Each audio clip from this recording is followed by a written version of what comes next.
Okay. It is Monday, June 14th, 6:30 PM. We will call the regular Jordan Public School regular meeting to order. We will start with the Pledge of Allegiance. I pledge allegiance to the flag of the United States of America and to the republic for which it stands, one nation, under God, indivisible, with liberty and justice for all. Thank you. Roll call. All board. Pardon? Here. Here.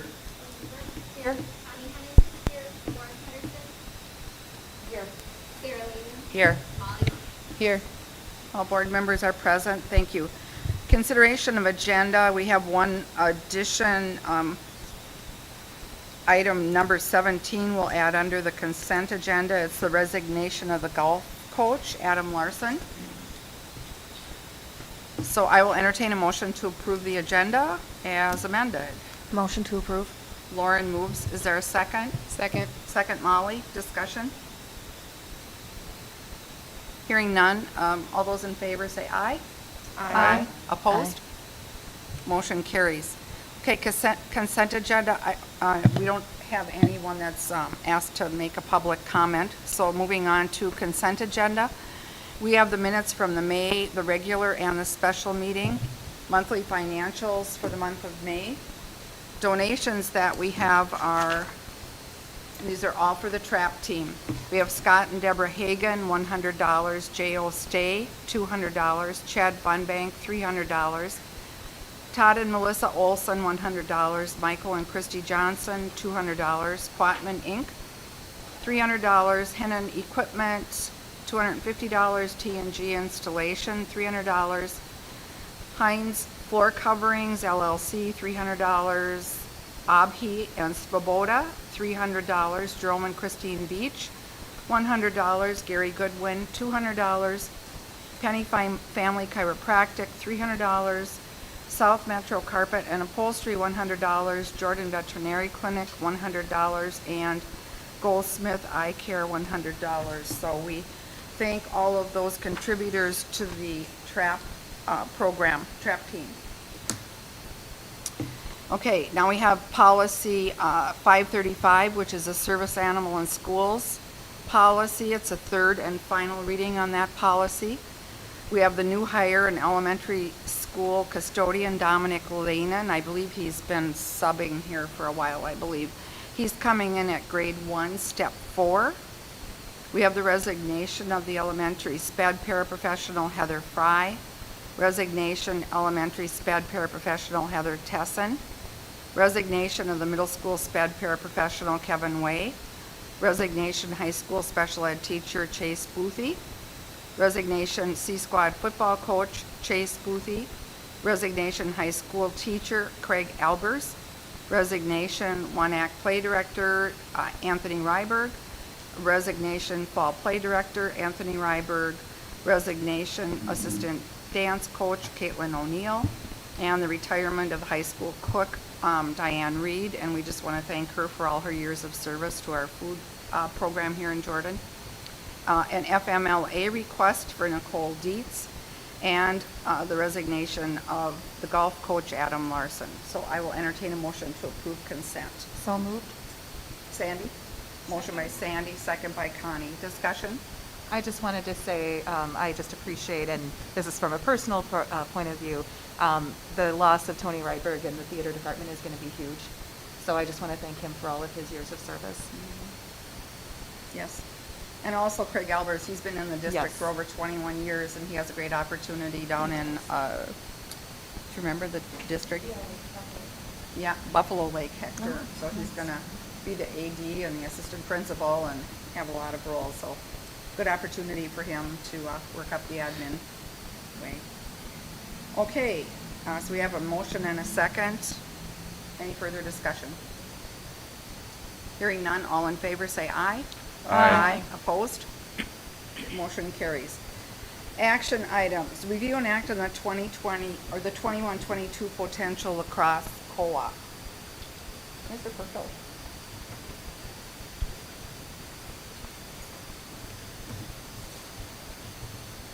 Good evening. We've had this conversation before.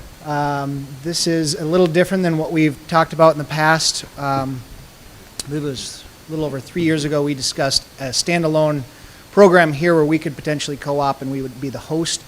The one we're presenting tonight is more of a co-op that looks like our gymnastics and swimming co-ops with Prior Lake. This would be with Southwest Christian.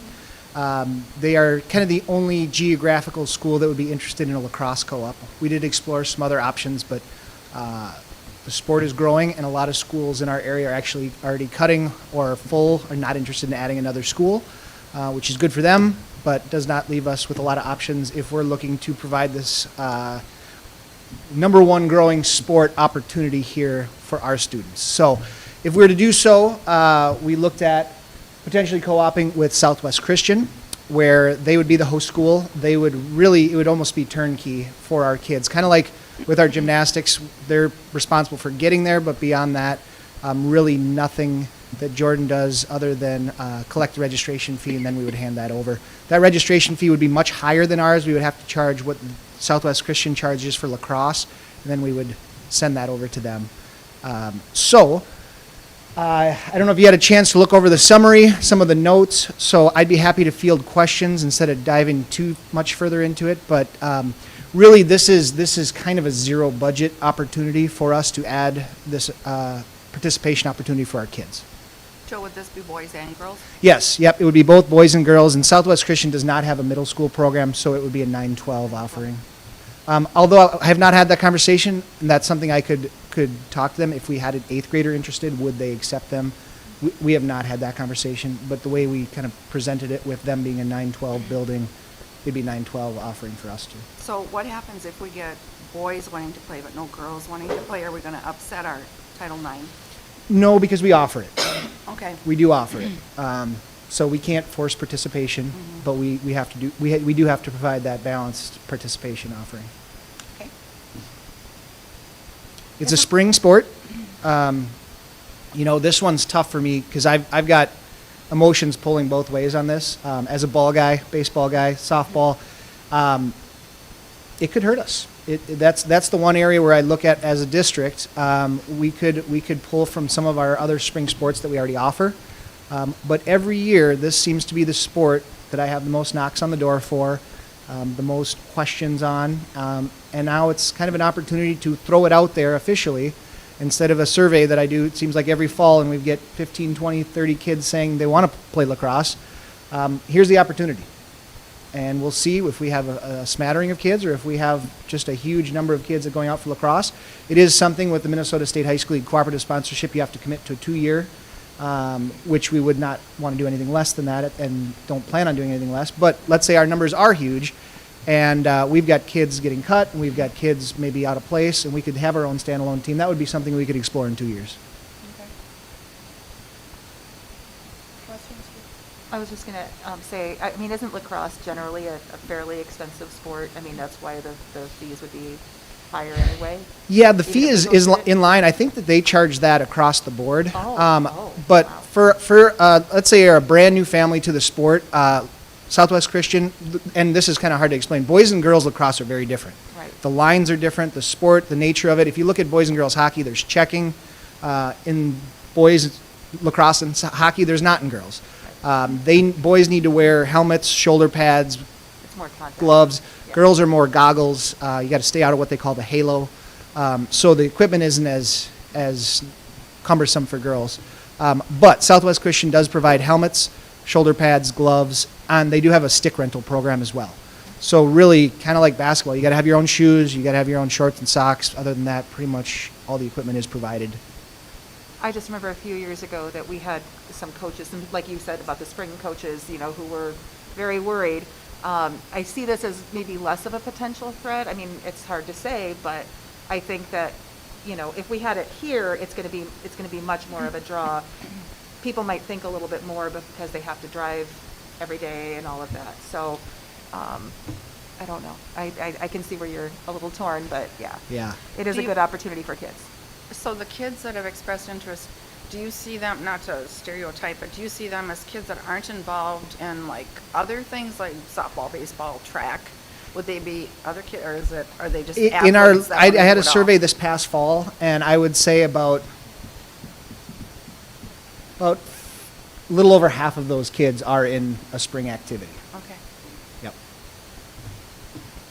Is there a certain number of kids where they would, if you had, let's say, 15 kids sign up, where they would provide busing for it? Is there going to be driving no matter what? Well, that would be something as a district we would probably need to look at if those numbers do kind of grow in that way and we see that there is interest and we're going up there. Then it probably is, do we add a coach from Jordan that takes a bus and shuttles up there every day?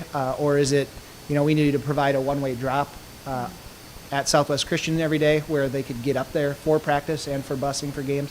Maybe it's something where we start providing some game busing for games the team plays north and they provide south and they come our way. So there are some options there. As of now, it's really kind of a turnkey, zero budget, zero risk opportunity, other than we are throwing it out there that we're adding another spring opportunity.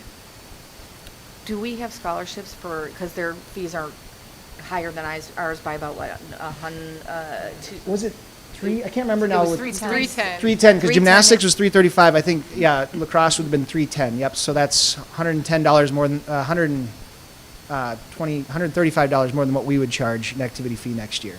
So if we have students that have trouble coming up with that fee, we have scholarships within Jordan that they could. I guess that would be apply a for? a district decision whether, because right now if we have a student on free and reduced lunch, their fee is 50%. Okay, So then I think it would be the district's responsibility in good faith to come up with that total per participant, 310 per participant, but only charging that family based on their financial okay. abilities. And then piggybacking on Molly, if we do end up getting numbers and this ends up being a budget type situation, where does that budget come from? Right now, it's a $0 budget, right? Yep. But if it ends up becoming something that's going to be a budget, where is that budget coming from? The athletic budget, the general budget, what budget does that come from? Well, we first would look at the athletic budget to see if that's available, and then we would look to Amy Hickman to see where we would code other parallel transportation costs. It could be Fund 1, but I would defer to Amy.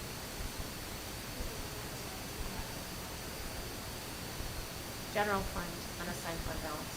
Okay, Make sure that you're using the software. I'm green. Okay, good. This is an action item, so further discussion, thoughts from the board. You're fully invested and supportive of this? Mostly. I'm nervous. It's something that does come up every year, and I want my door to be open. And if there's something we want to get into, let's talk about it. And the noise has just been there for 4 years that this is one of those opportunities now. Let's put your money where your mouth is. Let's actually offer it, and let's see who signs up. If we have 0 people sign up, it will not cost us a thing. If we have 15, 20, we probably need to have another meeting. We all need to talk about where we're going with this fastest growing sport, that it's probably going to need to be something we house in a couple of years on our own. So it'll be very interesting. I have no idea. I've had this past survey, I think we had about 11 to 13 male and female saying if you offered it next year, I'm in. 2 years ago, it was like 35. So the numbers are just unknown. I think one thing that it does, though, where it might pull kids that are already playing, but that might also open up room for other kids who might not go out for the sport because it's like, well, that team's already made. Well, now 5 of those kids went to lacrosse. Well, that opens up 5 spots for some other kids. So Good point. Our track and field numbers have never been as high as they were this year. Our softball, we were able to provide a standalone 7th and 8th grade middle school team for the first time that I've been here that we've been able to have that many participants. Baseball numbers are down. Boys golf numbers are high. Girls golf numbers are kind of right where they normally are. So we're not our participation numbers overall are so low that by adding this, it's really going to decimate our programming. Well, I just commend you because, bringing in Nordic, that was a great add to the district. And, we want to provide more opportunities for kids. So, I'm supportive of it. And that's one thing I said. I'm a baseball guy through and through, but I'm not going to force a kid to play baseball if they want to play lacrosse. Sure. And I know our coaching staff would agree with that too, that just because we need you Doesn't mean we should force you to play a sport that if we offer another sport that you'd like to play more. So would they be wearing then a Southwest Christian uniform, I'm assuming? Yeah, officially we would be known as a Southwest/Jordan Stars for this first 2-year agreement. Again, I think I would like to have something written in the language if we get up to maybe 50-50 we discuss. But similar to when we had the discussion, was it just last year about soccer, we didn't want to change that name because of a smattering of Belle Plaine kids having the opportunity, just like I would assume Southwest Christian would not want to rename their whole program because they're adding a couple of Jordan kids. But they still get a Jordan letter? Absolutely, yeah. Okay. Yep, we're going to have to order some lacrosse pins if we go that route, yep. Right. Yep. And then prior to last year, when you said you only had about, 10 to 15 interested, were the numbers pretty consistent? They've kind of come down. I think about 3 or 4 years ago, we had a family and a staff member here that were really pushing it hard, really kind of rounding everyone up, actually getting some people into youth lacrosse through New Prague. And then that kind of quieted down when those folks left. And then it's just always been there, kind of in the 20s. And this last one was really, I was a little more targeted with my language in the last survey, was if we offer it, will you sign up? Not just, here are 18 sports, click the one that you might like. Right. This one was a little more, what would you do if we offered alpine ski? What would you sign up if we offered lacrosse? Okay. Yep. Further discussion? If not, I think we're ready for a motion. I move that we offer, at least give the opportunity for a 2-year trial, or a 2-year with Southwest Christian. We have a motion from Connie. Is there a second? I'll second. Second from Sarah. Further discussion or questions for Mr. Perkel?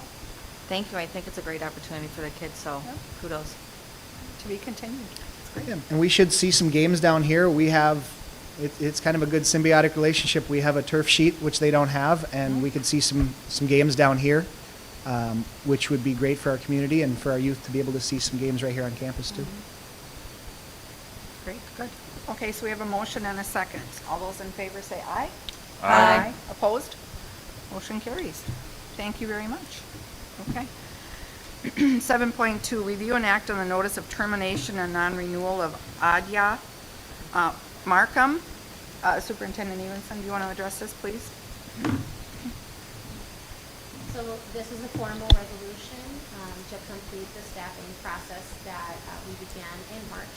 One of the things that the board approved in special programs was a reduction of one special education teacher, one paraprofessional in special programs. This is the formal resolution now that we've completed this school year on that paraprofessional position. Okay. So this is a resolution stating, be it resolved by the School Board of Independent School District Number 717 that Adya Markham, a paraprofessional Independent School District Number 717, is hereby terminated at the close of the current 2020-2021 school year. And it goes, the resolution goes on. So I will entertain a motion to approve. So moved. Ryan moves. Is there a second? Second. Second. Sandy, any questions or discussion? Okay, hearing none, roll call, please. This is a resolution. Deb Holly? Yes. Ryan Davis? Yes. Sandy Burke? Yes. Connie Bennett? Yes. Lauren Patterson? Yes. Sarah Lehman? Yes. Molly Martin? Yes. Motion carries. Sandy, you'll have to sign for that. Yeah. Okay, review and act on the tenure of non-tenured teachers. Again, Superintendent Evenson.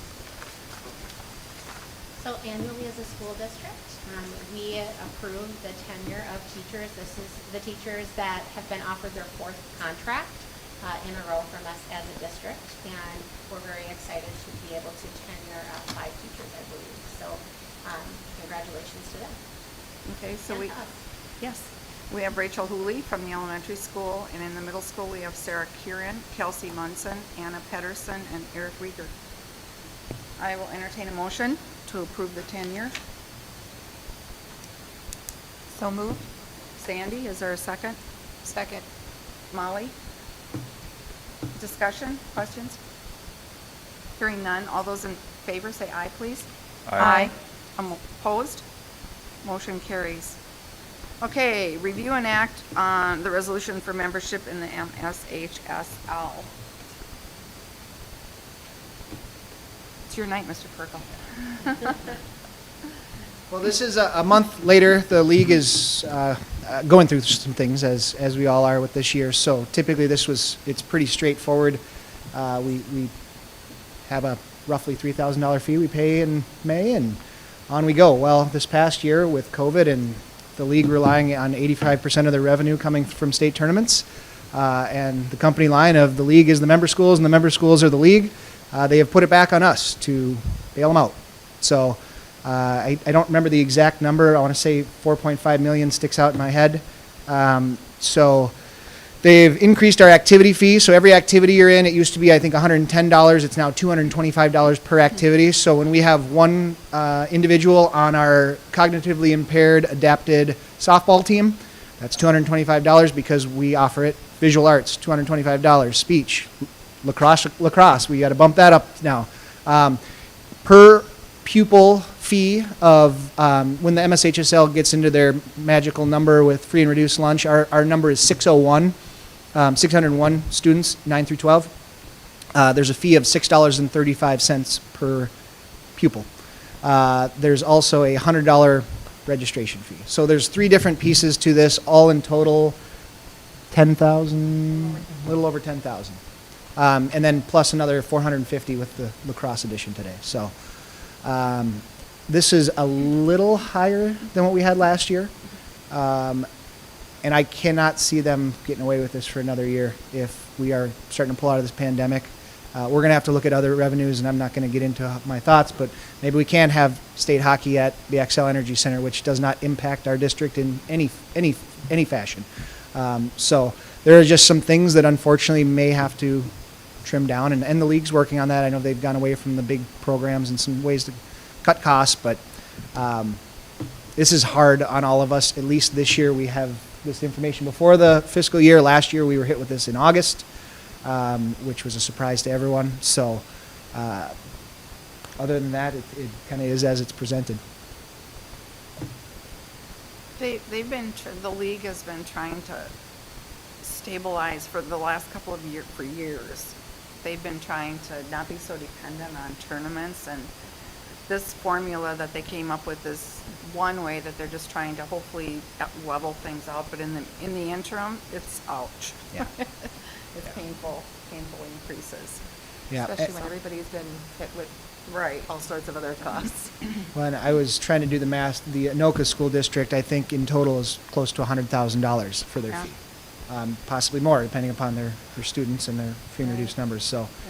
we're all feeling it. The attempt this time around was to lighten the load on the really small schools with enrollment under 100 kids, 9 through 12, because it was this last year was kind of out of balance for those type of schools. So much so that I think there's a large number that didn't pay their fees and potentially could lose membership this next year if they don't pay that. So this next year was to try and get them back by saying, we'll figure this math out and treat you a little better this time around. So we're kind of right in the middle of everyone in the state, so we're seeing kind of that $10,000 fee. Yeah, and it's one of those things where you're not going to not be a member of the league. I mean, when you look at the benefits for our kids. Wouldn't have a lot of options. That's Shattuck right. St. Mary every day. Is there other schools that aren't a part of the high school? Or is it like the private schools? Yeah, like Shattuck St. Mary, their hockey, there's certain academies that just don't fit the mold, but very little. Very few. I mean, I can't name any off the top of my head other than like a private, like a hockey type of school that is not involved. And so when you're not a part of the high school league, you don't get to participate in the state tournaments. Right. Okay. Exactly. Yeah. They don't even want you scheduling regular season games. And you don't get the benefits of all the coaches training and the umpire training and your athletic director training and everything. You're on an island here. Yeah, you don't You have, would be- and without anyone else jumping off ship, there's nobody to play. That's right. And I believe that every public school in the state is a member as well as charters and privates. And, yeah, so they have a large membership. Okay. You mentioned something about the 601 student count, and then with the addition of Southwest Christian, that's adding another 400 and, So the activity fee per activity is $225. yeah? So by approving boys lacrosse and girls lacrosse, that's another 225 plus another 225 for our activity fee, which covers our catastrophic insurance, coaches, training, things like that. Because every co-op year, and like our wrestling, we have to pay 225. Belle Plaine has to pay 225. Okay. For some Gymnastics, reason we I- send one individual to Prior Lake for gymnastics. We have to pay $225 because we offer that activity. I was jumping into something different. I was jumping into all of the sudden sections and the counts and how. Well, that's a good point, Yeah, Lauren, I mean, because like, by how is this going to impact our sections, and how does the free and reduced impact it? Because we just moved to 2A, 3A, Yep. 3A. Where did we move? depends upon the sport. Like Yeah. football, which has the most classes, we're 4A football. Track, which has 3 classes. Now we're in 2A. Okay. Um, And that's all based on a number. Yep, so they have their magical number. So right now, like our wrestling it's still in 2A, not 3A, but there's a chance that Scott West Wrestling, because you combine the two, and they've changed it now. I think it's the host largest schools total enrollment and 50% of Right. the remaining schools in the Yes. co-op. So whatever that number is, they have a cutoff in each sport. They basically take the largest 32 or 64, then the next, and then usually A is everybody else. And how does free and reduced impact that number?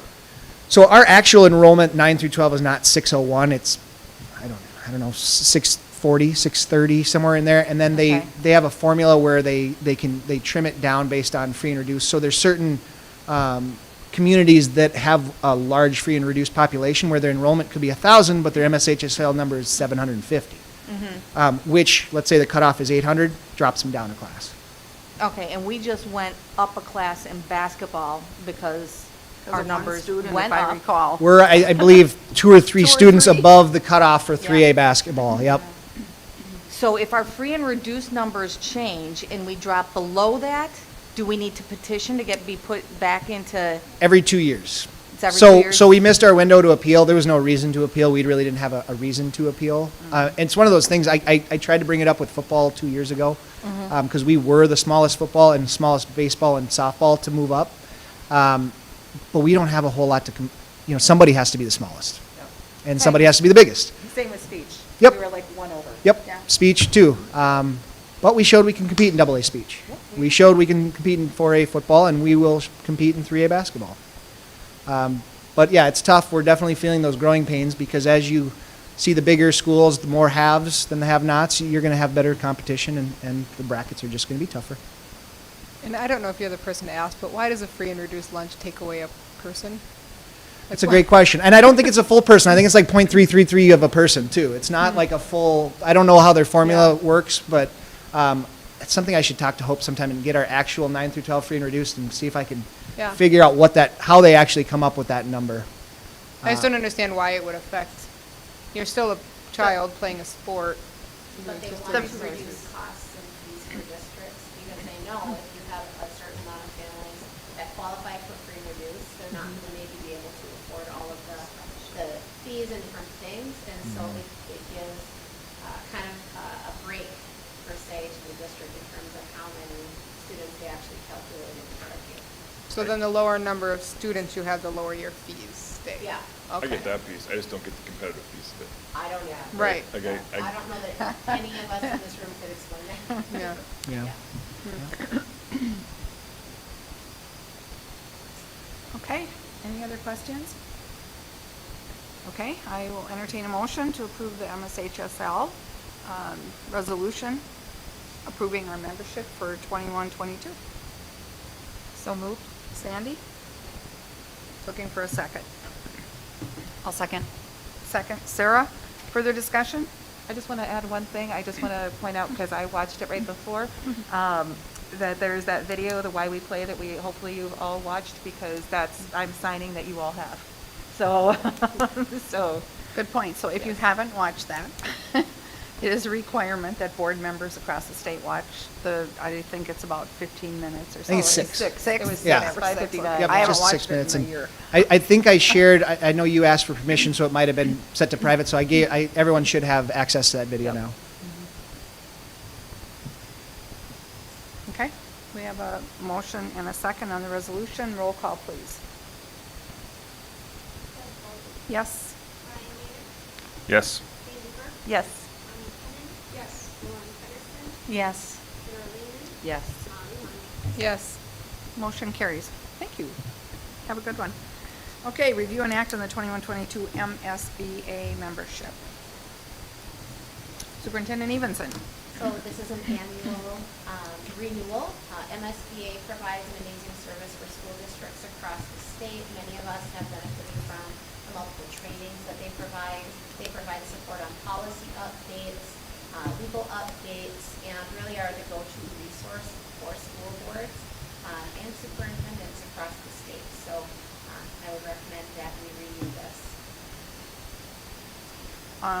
It, just as a little info, we voted on a 2% increase this year, just to try to keep it more level instead of doing, you know, a 6% one year and then a 0 increase the next year. And so we try to keep it level, around 2% increase. What is the board book tier 1? Like, is there a That different is tier? MSBA, one of their subsidiaries that they do business with to make money for MSBA is Board Book. And so districts that use Board Book pay a fee to use Board Book, and part of that fee goes back to MSBA. But are there different tiers? Like, it says tier 1, so I just, Oh, that's a question for Hope. With the transition to Oh, yeah. oh, okay. Would we actually be able to go back and forth easier if we got tier 2? Sorry. That is a discussion that not only this board table is having. Sure. Okay, so the MSBA dues for this year would be $9,355. And again, that's a formula based on student count and some other things too, kind of like the high school leagues, and a variety of different things. So I will entertain a motion to approve the MSBA membership. Motion to approve the MSBA membership? Lauren, is there a second? I'll second. Second, Connie, further discussion? I'll say that the MSBA leadership conferences that they have twice a year are worth it. I'm sorry, but they are just amazing, and I hope to God they bring them back in January, and you guys get to experience them. I mean, the meetings, the breakouts, the speakers, it's really a good conference. Yeah, it is amazing. We did it virtually, but I guarantee it was not the same experience. Oh, no. No. Oh, no. Close, yeah. But they do an awesome office training. They do. Yes, They they do. do. And board member, all their phase trainings are Yep. good. So.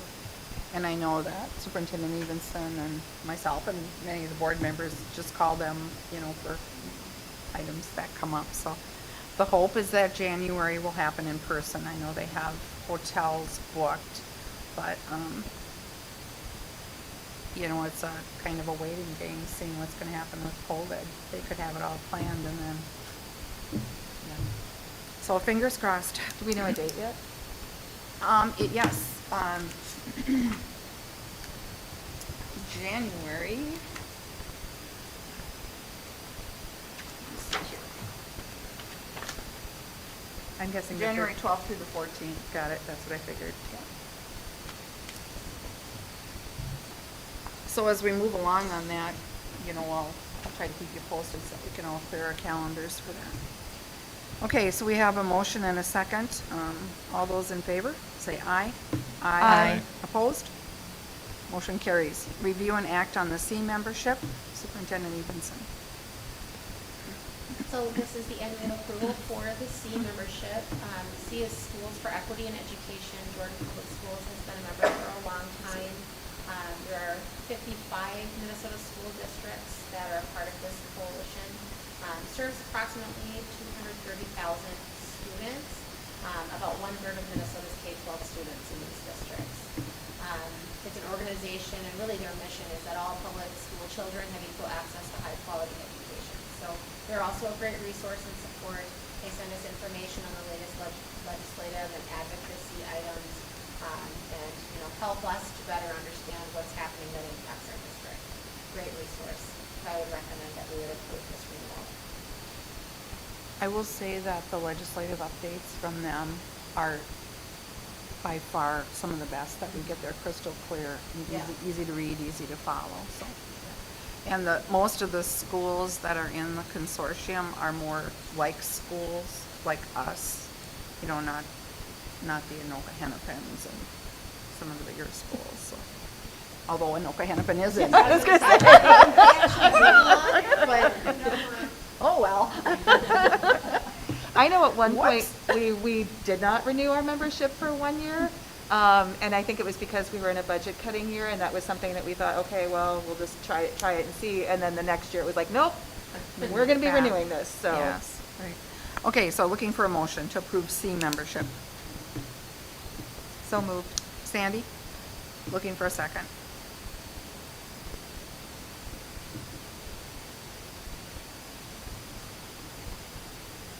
I'll second. Ryan? Oh, thank you.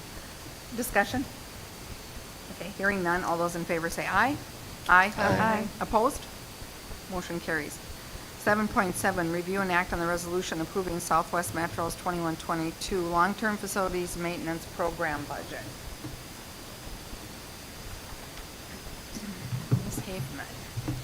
Good evening.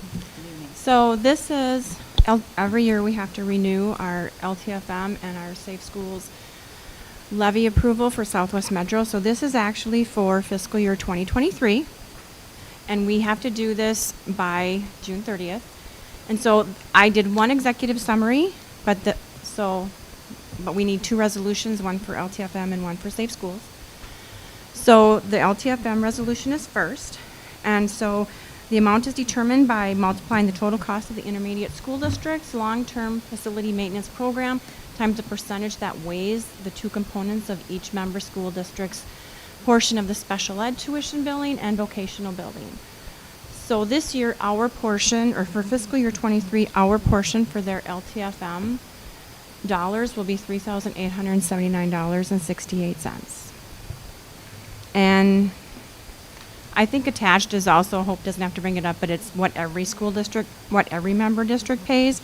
So we're in it, Eastern Carver, Northern Young America, Waconia, Belle Plaine, Bloomington, Prior Lake Savage, Shakopee, New Prague, Buffalo, Hanover, Montrose, and Tri-City United. And so they take it based on our membership. So that's the first resolution, and then I'll just quickly explain the Safe Schools. Okay, so we'll go there. Okay, so, any questions about how that works? So, the new building Mm-hmm. that they want to try to apply, so is the work being done in there included in this LTFM, or is that separate? I think that's separate dollars. I think that's on their lease levy or how they're paying for that. But that, I think the work that this is for their other buildings that they maintain. So they have, like they have, say, one, they have a school that they have, is that any else? It's called the Haven. I think that's what it's called. I don't know what kind of building it is. One building in Jasper, the tech program is moving in, They still have the building in Shakopee until they sell it. the town square building is happening. Mercek. Cedar Valley, Yep. So this would be facility maintenance. Yeah. And if they didn't levy for these dollars from us, they would invoice us. Those dollars, we would have to pay them anyway. It's just this way it doesn't impact us as much. I'm just going to put in a plug for anybody who hasn't toured the facilities to do so, because it's really educational and you will learn a lot, and that way you actually get to see these buildings that we're supporting, so, and sending kids to. Right, also for Jack, Yes. right now, Yep. our district is responsible for that program, so students that are incarcerated go to school, and Southwest Metro provides the education for that, but our district is responsible for that. Okay, so looking for a resolution to approve the long-term facility maintenance costs for Southwest Metro. So moved. Was that Me. Molly? Okay. I'm seconding. Any questions or discussion? Okay, hearing none, this is a roll call, please. Jeff Walker. Yes. Brian Davis. Yes. Sandy Burke. Yes. Tommy Kenny. Yes. Lauren Patterson. Yes. Sarah Lane. Yes. Molly Meyer. Yes. Motion carries. Thank you. Okay, now we move on to approve Southwest Metro. So the Safe Schools dollars that we're levying for Southwest Metro is based on the same formula as the LTFM, and for this they can use these Safe School dollars the same way we would. It's for making their buildings secure, their liaison officers, and again, if we didn't levy for these dollars, Southwest Metro would end up invoicing us at the end of the year anyway for these costs. So in fiscal year 2023, Jordan's cost will be $11,196.71.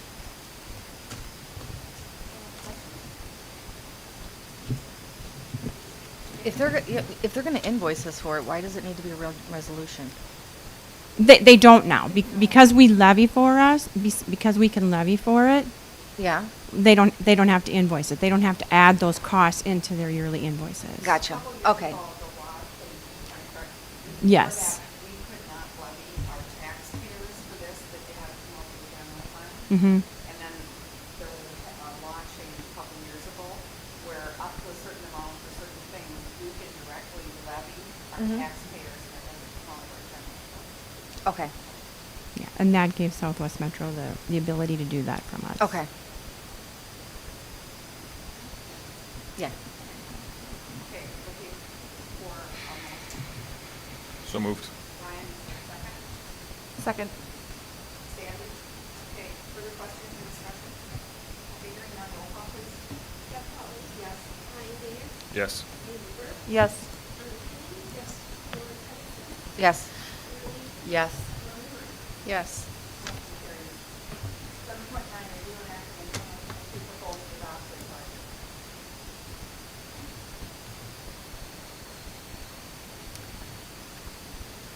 So I tried to do things a little differently this year to give you board members and the public a little better explanation of how we do things in the budget world. So I also gave you spreadsheets that are in front of you for each fund. And I also did a little presentation this year. So, page 1. So first of all, we're going to go over the revised budget. So we did a budget revision in February, but since then those numbers has changed. So now we're going to do a budget revision number 2. So looking closer into the numbers, our general fund, not including LTFM and capital dollars, the projected revenue is $20,602,000. So that's based on state aid formula of $6,567 per pupil unit for adjusted daily memberships. So that's ECSE through grade 6 and grade 7 through 12 gets 6,567 times 1.02 for $6,698 for each student in grades 7 through 12. So for our projected year-end enrollment for this year, our ECSE students are 26. Our K-12 will probably end about 112. Grades 1 through 3 is 369. Grades 4 through 6 is 404, and 7 through 12 is roughly 934. And then we add in additional projected tuition students, and what that is, those are special ed students who are serviced in other districts. So we still get the state aid for them, but we have to pay those other districts. So I'm going to estimate a projected adjusted ADMs of 1,858 for this school year. So this is just a little bit of a history of our enrollment for the past 5 years. And these are just students served grades K through 12 in our buildings. So you can see we had a big increase in 2018-19, and then it's kind of decreasing. And we did drop about 20 students from last year. And this is the same chart, except it shows the adjusted ADMs. That's what we're paid through the state of Minnesota for. So it includes our JPS students served, the ECSE students, and then also our students tuitioned out. And so that's the 5-year. So for the final revision for 21, we have an additional $341,913 than what was revised in February. This additional revenue we had a $29,000 rebate from CenterPoint Energy. It had additional dollars projected in MA billing. It also includes $149,600 in the ESSER 2 funds, and these were funds that we're going to use to pay the remaining JVA salaries, and then also additional dollars in state special education aid. And now we're also going to true up the expenditures for fiscal year 21. So the salaries and benefits I'm projecting to come out about where I said. Our purchase services are a little less, and that's due because sub costs went down because of distance learning. And we had less dollars projected for special education purchase services dollars. Our supplies, they were a little less this year as well because a lot of the time we were distance learning or in the hybrid model, so the additional supplies didn't need to be purchased. So for just a final revision for 2020, for fiscal year 2021, for the general fund, not including LTFM and capital dollars, so we're going to have a revenue projection of $20,606,000, expenditure projection of $20,364,000, for a surplus of $241,000. So I'm projecting that the unassigned fund balance at June 30th, 2021 to be about $2,299,000, and this is an increase of $432,000. So remember, this is only a projection for the year ending fiscal year 21. The final numbers will be presented after the annual audit, and the increase is due to more revenue in the ESSER and the CRF funds and less spending due to the COVID impact.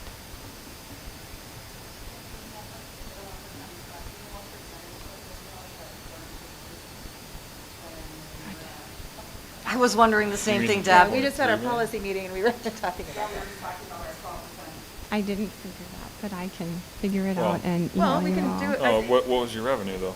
Yeah, It's 2.3 into 2.6, or 26, yeah. right? It's actually a little over 10, which is better than what we've had. Yeah, yep, and so last year we were at about between 8 and 9, and Right. so this, I mean, it's extremely better, Yeah. but it's only a projection. Right, right. Sorry, no, that's okay. I should have known that question was gonna come up.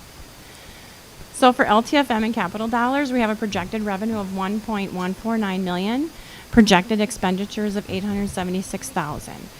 So in our fund balance for capital, I'd hope to be somewhere around $10,000 and LTFM to be about $279,000. And that's because we didn't do as many projects in fiscal year 21. Last year we had to subsidize the food service deficit, and in case we would have to do that again. And also we're trying to save funds in the LTFM for projects, for larger priced projects in future years.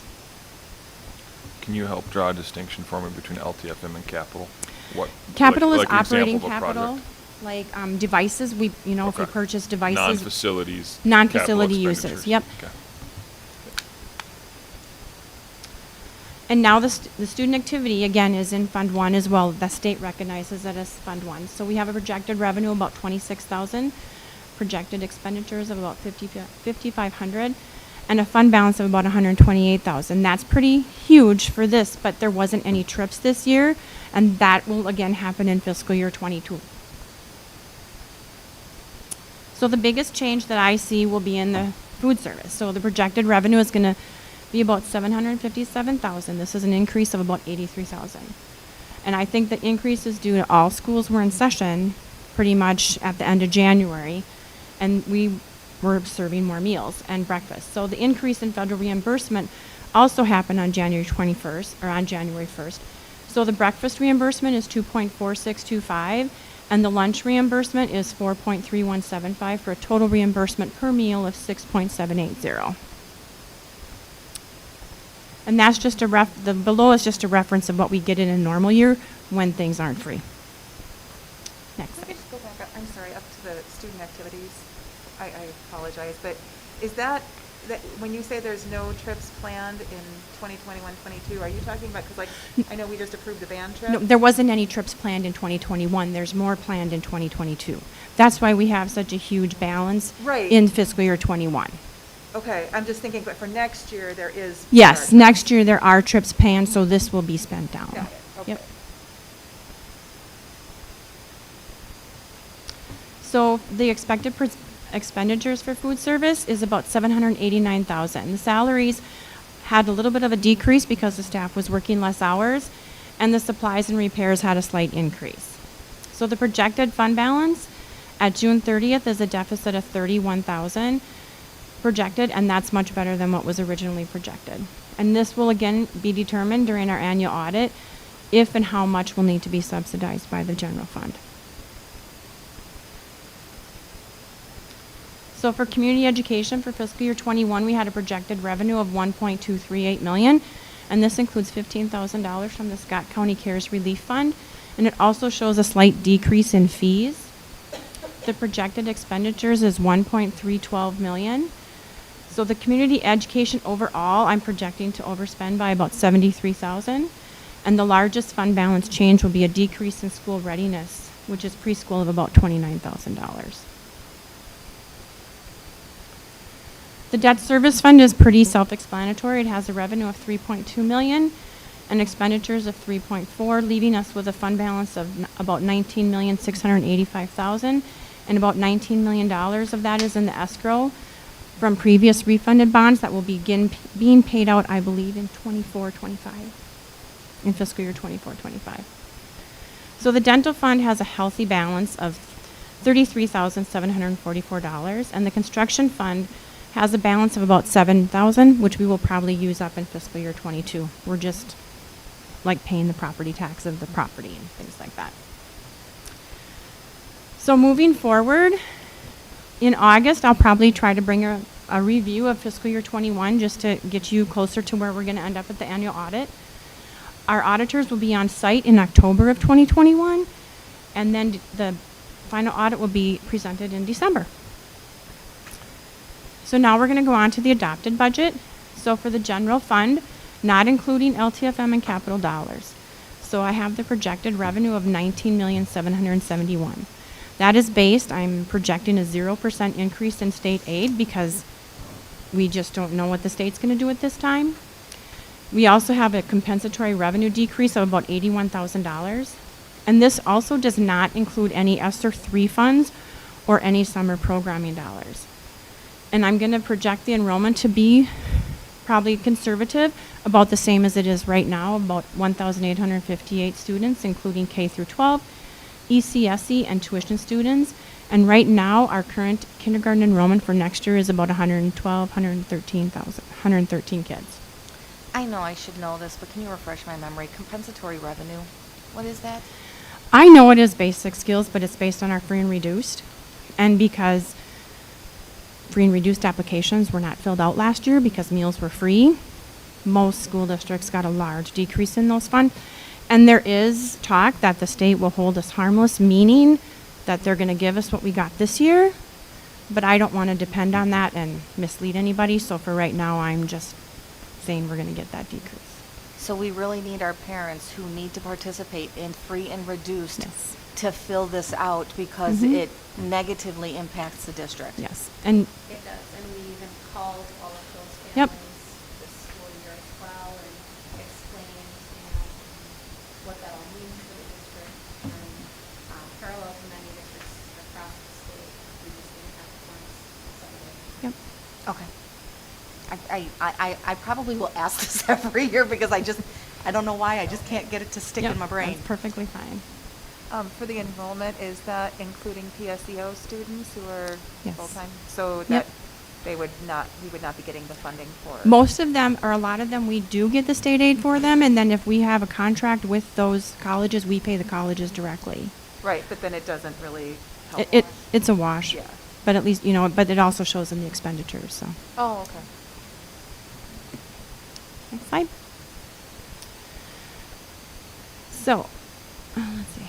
Okay, so I had the projected revenue of $19,771,000. So this is a decrease of about $835,000. Reason being is, keep in mind we had that Southwest Metro one-time loan payback of $81,000.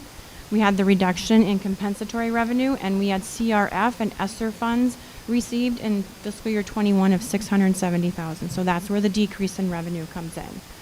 And we know we will be receiving funds with ESSER 3 dollars and summer school programming, but these are dollars that can be spent over multiple years. We don't really have there's so many restrictions on them, we don't know how we're going to be spending them yet, so I didn't put them in the revenue budget, nor did I put them in the expenditure budget. So the projected expenditures, I have about 19,744,000. The salaries and benefits that you'll see on your spreadsheets, they only reflect step and lane increases. They do not reflect any salary increases because we just don't know what we don't know at this time. Purchase services, I show an increase because a lot of our expenditures are coming back after the COVID pandemic, such as athletic and academic events, transportation. Our sub costs are going to be coming back, things like that. The supplies will show a decrease because in fiscal year 21, we bought the devices with the CARES funding, and that was out of that supplies budget, or the 4%, I call it a 4%. So the general fund, not including LTFM and capital, based on the information that we know, we'll have a slight surplus of a projected $115,000. So our unassigned fund balance, based on what we know today, and if it wouldn't change, we would have a June 30th, 2022 balance of $2.486 million. Which would be 12%. Yep, we'd be at 12%.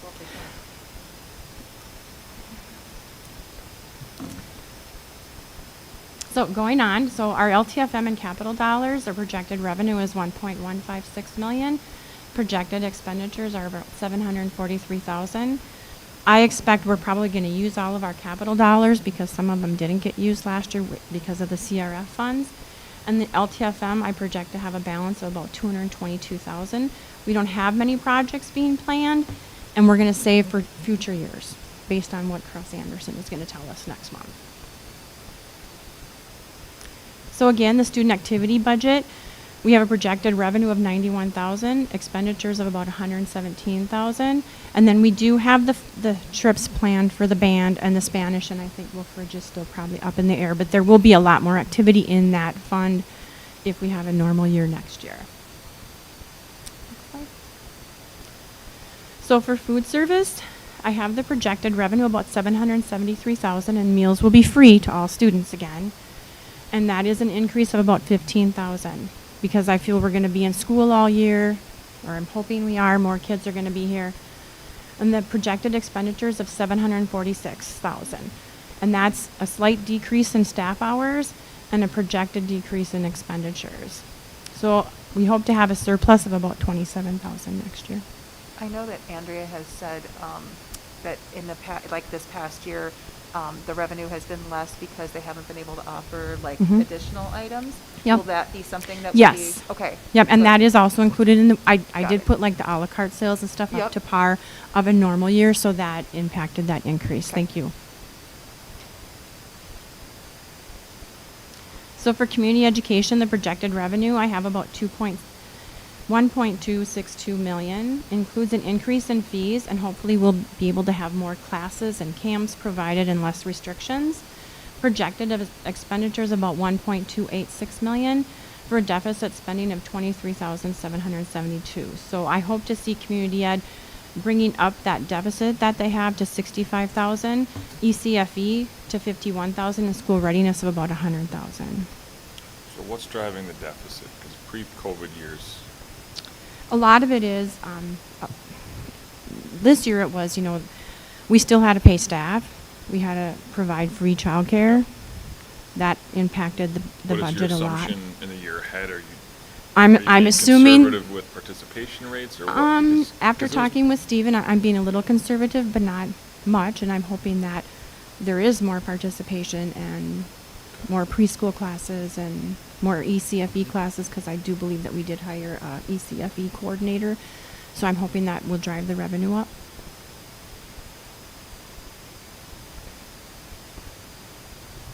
The debt service fund, we have a projected revenue of 3.3 million, expenditures of 3.1 million.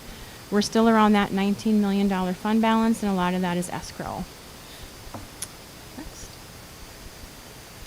The dental insurance fund, the self-insurance fund I'm hoping to have a healthy fund balance of about 39,000, and the construction fund will be about 0. So I have any questions or comments? I appreciate you taking the questions in the middle of the slides Yes, versus at the sorry. end, because it's hard to go back It is. and think about a question, and I had one that I have to go back to, and I can't remember what it is. It was something with a negative of 33,000 and then a positive of 27. So that would Is probably that be the food service fund. That's the yeah. food service Mhm. fund? And so this year, that negative 33 is going to come out of the general fund. Next year will be positive 27, but we don't do any reimbursement back to the general fund No, for foods, okay. no. If I can make a comment, so after the auditors, Carol will have them next year, after the auditors come in December, and we are able to true up and see exactly what that negative balance will be in food service. The department head will require us to rectify that negative balance within the year. So likely out of our general fund, we'll be paying that deficit off. And I think it was 23, I forget what the number was. But that will have to be taken care of out of food service. And then I think the other thing, I'm not sure if you noted it, but I think it's also a good reminder that it is a contract year. And so, there will be those implications this year as well as we settle contracts. Can I ask a question? It relating to food service also. When we did our tour, we talked about remodeling some of the kitchen in the elementary. Would that be LTFM money or is that capital money? Yeah, so that is something that we're looking at that likely will be part of LTFM. It would make sense to be LTFM as we go forward, and that will be part of a future conversation as well on the LTFM budget. I had a question way back about substitute sub-costs. Like, I think I understand why they were lower this year. Yeah. Going forward, though, I mean, is there anything that we learned through this process as far as utilization and what that might mean going forward? Because I mean, this was an issue, like just getting them was an issue before Yeah. COVID. Yeah, across the state. Yeah. Finding subs really, really challenging. I will say that one of the strengths in our district is that our teachers, oftentimes, will work to be paid on their prep time or cover that. That's not the best solution. In fact, I hate that solution. But it is a solution that our staff have really stepped up and assisted us across the board this school year, and I'm sure previous to COVID as well. One of the things with retention and recruitment, I think of subs, teachers on call, they're always trying and working hard to do that. I know their workforce declined a lot over COVID. I believe that will pick up moving forward. But there have been other districts that have looked at creative things like, having an extra paraprofessional in the district that's the first person that you would call if you needed to be creative. And it's something we've looked at and are still discussing. But it's really tough, not just for Jordan. Absences are hard. Absences are really hard. And I think our staff they do a fine job as well, making sure they stay home when they're not healthy, but also scheduling appointments outside of that really big makes a big difference as well. So the answer this year was really staff covering for other staff Yeah, for the and most part. absolutely, that happened a time, and of course we can't require staff to do that. They are pretty amazing and do step up and do that at times. We always ask. They actually have gotten pretty savvy and creative with a Google Doc. People can sign up to do that if they so choose. The other piece, that we do is look at large-scale supervision. With technology, that's made it a lot easier. Our kids are really adept at remote type things, and so we've been able to, assign a para versus a teacher to be in a space to keep kids safe and alive and actively engaged in the lesson, and we've been able to do some remote things too. So I would say that's been a piece of learning as well that's assisted us. But really hard.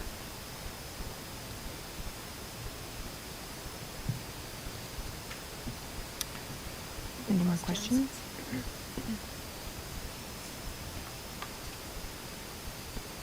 Okay. So it is my recommendation at this time that we approve the budget revision for fiscal year '21 and also the adopted budget for fiscal year '22. Do you want those as two separate No. motions, or can be one? Can be Okay. one. So I'll entertain a motion. So moved. Ryan, is there a second? Second? Second, Lauren, thank you. Sandy. Who? Oh, Sandy. Sandy, sorry. Sandy said it before I did. Oh, I thought you, I didn't hear you, sorry. No, I Any didn't. further because you did. discussion? I would just like to thank the admin team for the work that went into this. There's some difficult decisions to get us to this point, but, you know, the deficit spending that we had going into COVID is not something we can continue, so thank you very much. And, you know, moving forward, it is going to be a challenging time, you know, with contract negotiations. And I kind of suspect that next year we may have a bit of a challenge if they go back to charging for lunches. You know, when parents haven't had to pay for 2 years, that may be quite challenging. I'm a little worried about food costs too. Have we had Yes. any kind of Yeah. look at that, where that's going in the next 6 months? I haven't had specific conversations, but I do know that Andrew and Amy have been active in looking at different cooperative purchasing opportunities that we might be involved in that we haven't been in the past. Right now, though, the ones we've explored have been really pretty on par with what we're paying. Yeah. But to your point, I mean, costs are increasing because of Yeah. transportation costs, and they can't find workers, and but if this drought keeps up, Yeah. Well, and I would anticipate, like, when we do start charging, I mean, there's gonna be probably a significant increase, and that's gonna be challenging for parents, you Yeah. know? I mean, because what were we charging before? You remember? I want to say it was like $1.85. I mean, I would Mm. anticipate it going up probably pretty significantly. Yep. So. We actually have had the conversation, should we, you know, annually we look at lunch prices, right? And should we proactively increase those prices, but we decided not to engage in the conversation with another, free lunches until June 30th, 2022. We felt like it didn't make sense at that time. We can have that discussion when we're, I guess, more familiar with what the sense is of that time moving forward. But I agree, you know, our costs right now, the pricing that we've had, we are lower than some districts. We're in the middle, you know, with some districts. It kind of depends, but we've done those studies, and I do anticipate it being tough moving forward. So are there implications of the current legislative session to this budget? No. I mean, Right? right now, we're anticipating 0 and 0. Yeah, so that's not big, any Yeah. change is not baked in. Yeah, No. we choose to be very conservative, because we truly don't know how it will end up. And a lot of that is because MDE mandates that we have to have the budget approved by June 30th, and I don't know if we're going to know by then. If there's an increase, we can always do a budget revision by September or October and get better revenue ideas at that time. do we know, do the reimbursement costs on the breakfast and lunches cover our actual costs? You know, we just had this conversation about the staffing. Yeah. And we have been fairly conservative with our staffing, Mhm. moving forward. Now, we are providing, I'll talk about it in my superintendent's report, free breakfast and lunch for hundreds of students, daily, throughout this summer, and that will be a cost to us, but those costs can be covered by some of the extra dollars that we'll be getting. So for right now, I think we're gonna be pretty cost neutral moving forward, at least for the next few months. I think it'd be good, it's hard in this environment, but once, you know, assuming the free lunch program is not extended, it'd be nice to be able to track total meals served, right? Mhm. So that you could kind of understand total cost divided by total meals Right. served and have that cost per meal. I believe that our system can do that. I mean, that is something that we have to do for our audit every year in a normal year. Yeah, so I mean, your food costs can be your food costs, and it's how do you leverage your Yeah. staff Right. to make the most efficient possible. But I think, I mean, as you recall, like even just last year from March until June, I mean, just even with not having the à la carte and the meals being able to be paid for, I think food service probably lost like between $50,000 and $100,000. And that's a big drop.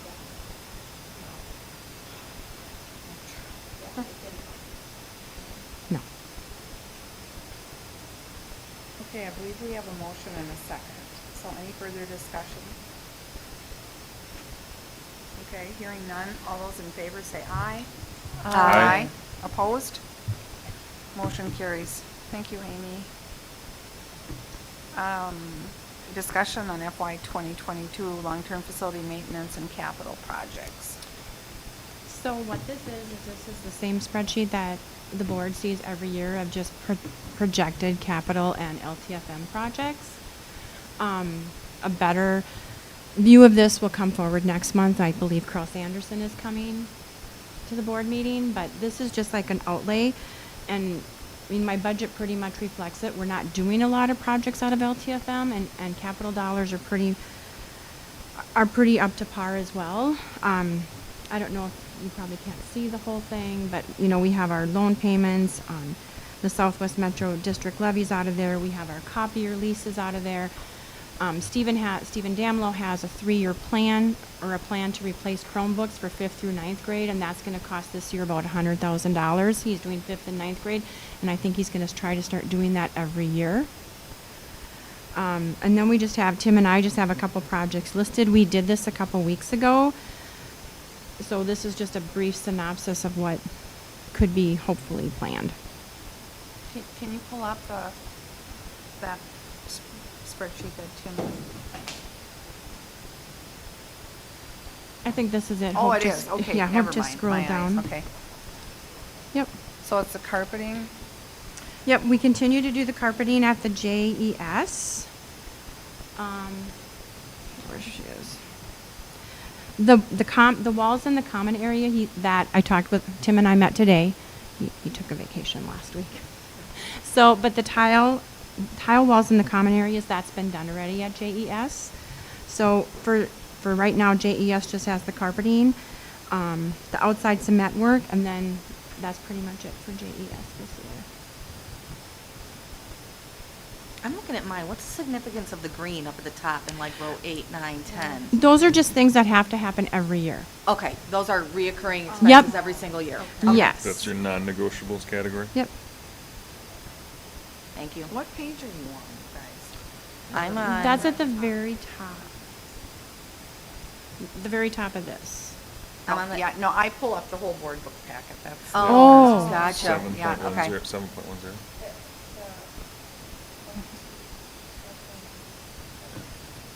No, what number? And this document is just a once-over kind of general document. Our intention, is in July to have Cross Anderson out. We've been working with Tim to prioritize. They've done an assessment of our entire district, and they'll help us to prioritize what that should look like moving forward.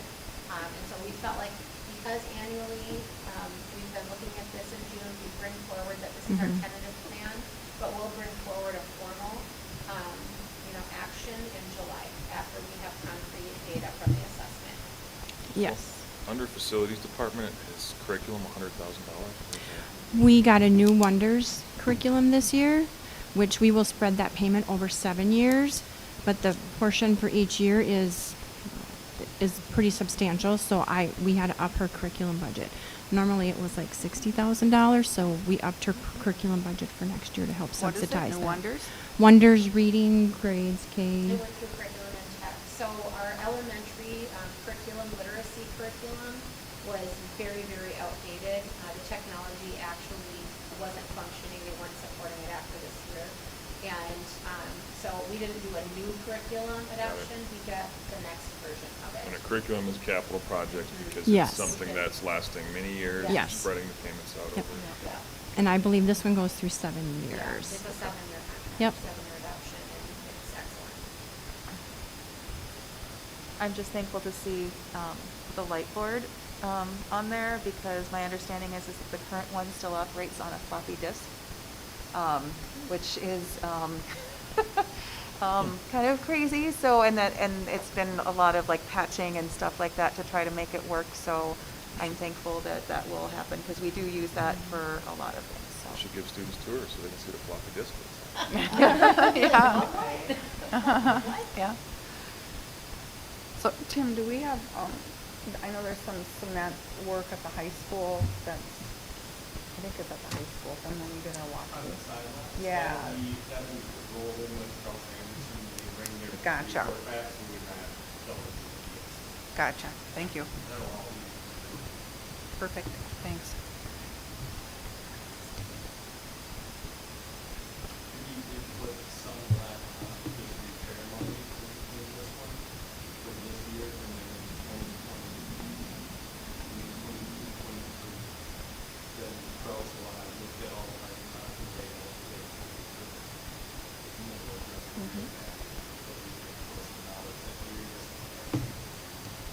Great, thank you. Okay. This is just a discussion item, so. Yes. Any other questions for Amy Norton or Superintendent Evenson? Okay. Anything else on that? Nope. Okay. Review and act on the 21-22 property casual and work comp insurance proposals. So we met with Dale Lockhart, our insurance agent last week, and he had gone out for various bids from various companies, and my executive summary shows the increases. So our district workers' comp premium increased by $12,886 due to our mod going up from 1.03 to 1.07, I believe. And our property and casualty insurance will be $93,537. So a total increase of $23,672.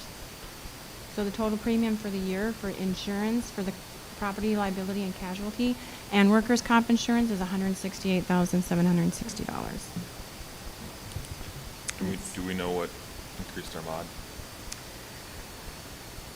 There was a couple falls and things that happened last year, and that would increase it. Has there been any, like, have they talked to us at all about COVID potentially increasing rates? He really going didn't forward? say anything about Okay. that last week.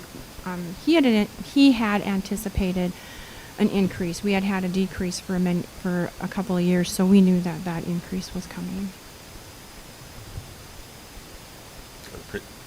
The premium honestly is not that bad for No. an institution this size. No. So it is my recommendation that we approve this premium. Okay, any questions on the work comp, property casual?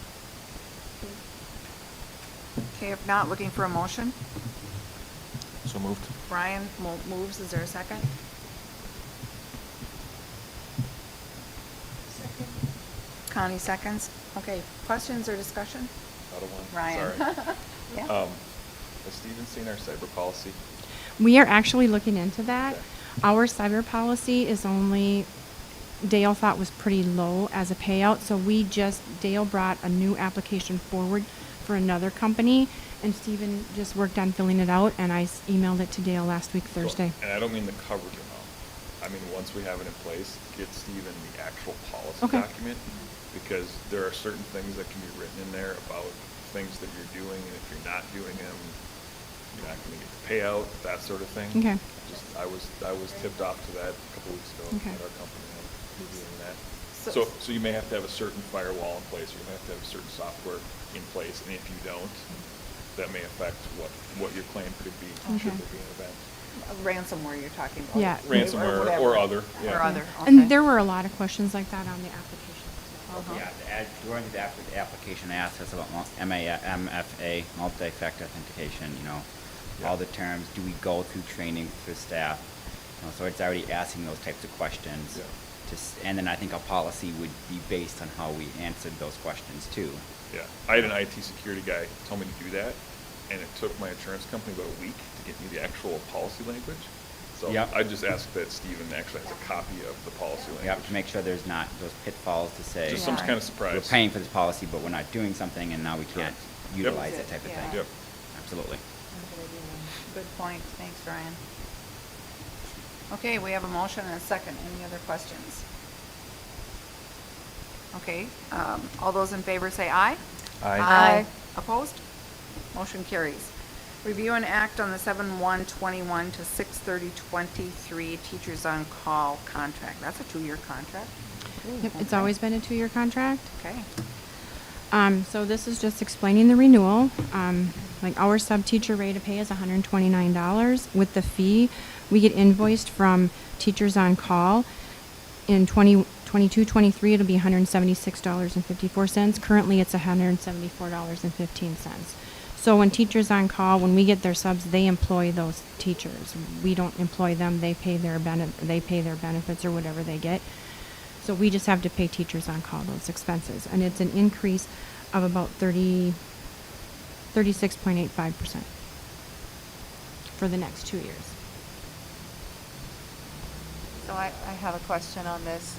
Because we know that it's been really hard to find subs, and I anticipate it will probably be even harder this year. Mhm. I could be wrong, but I just have a feeling. I just wonder, did Teachers on Call talk about possibly raising the rate? I don't know that that will help, honestly, because even if you raise it a few dollars, it's really not going to make that big of a difference. No, they didn't. To yeah. whether people want to do it or not. Yeah.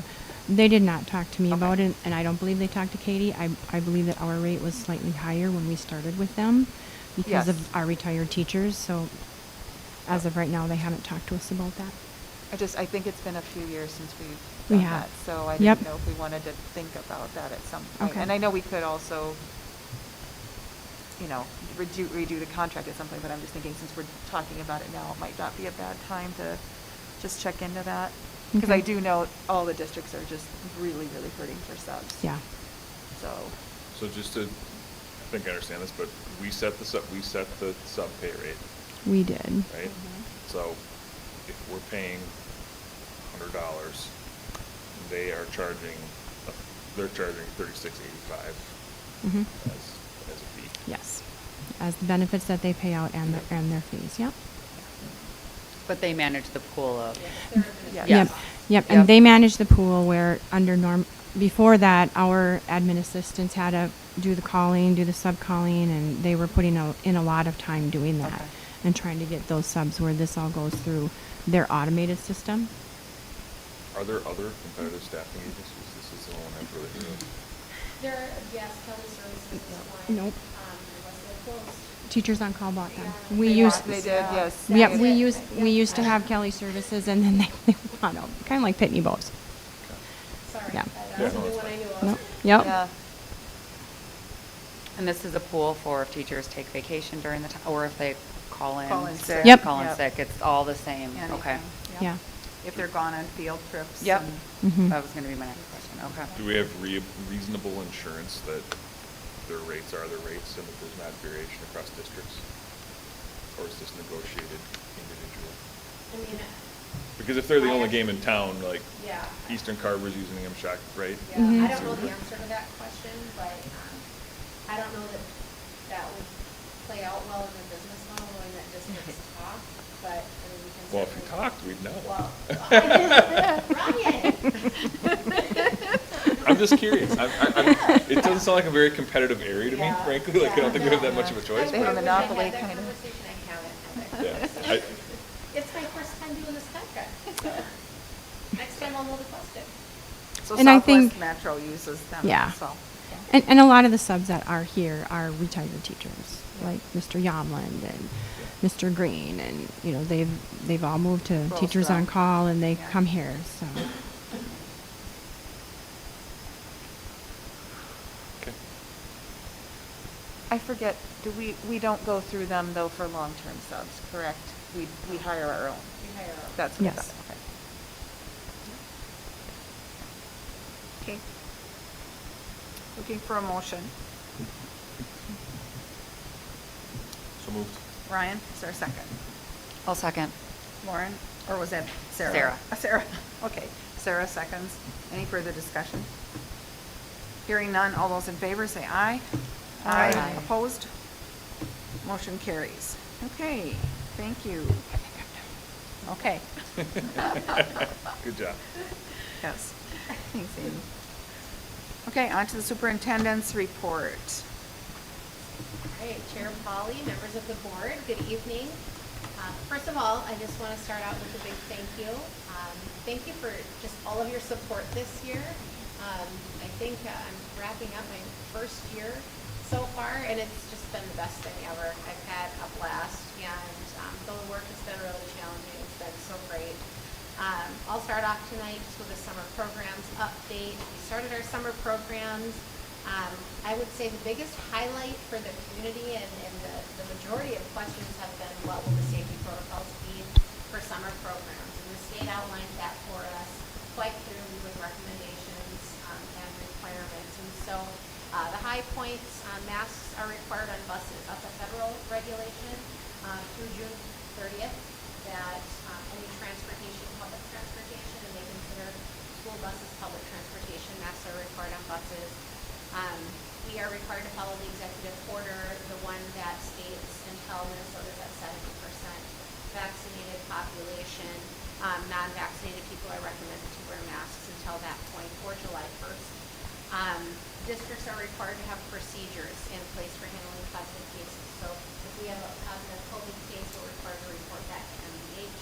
We're required to have a procedure to communicate with, the family or close contacts, quarantine or send that positive case home, and then to communicate signs and symptoms. So all districts pretty much have that clear requirement.